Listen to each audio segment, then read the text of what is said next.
ধানমন্ডিতে গত পরশু একটা ঘটনা ঘটেছে। সাংবাদিক ভাইয়েরা দায়িত্ব পালনরত অবস্থায় একটা ভুল বুঝাবুঝি হয়েছে এবং সেখানে একটা অনাকাঙ্ক্ষিত এবং অপ্রত্যাশিত ঘটনা ঘটেছে। তো আমরা সাথে সাথে এটা জানার পরপরই সাংবাদিক ভাইদেরকে আমরা দুঃখ প্রকাশ করেছি।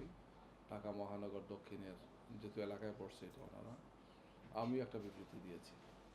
যেহেতু দায়িত্ব পালন করার সময় কোনো একটা ঘটনা ঘটেছে, যে বা যারাই করুক না কেন, এটা কখনো আমরা গ্রহণ করে নেব না, মেনে নেব না, এবং এটা গ্রহণযোগ্য নয়।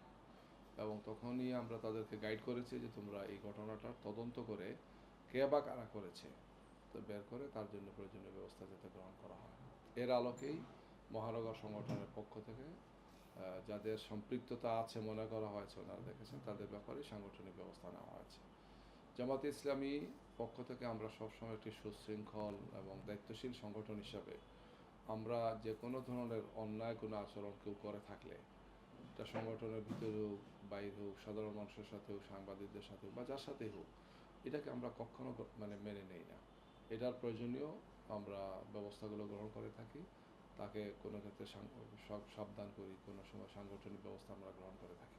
এই ধারাবাহিকতাই এই বিষয়টা হয়েছে আর কি, যে এটাকে আমরা কোনো অবস্থায় সঠিক মনে করছি না।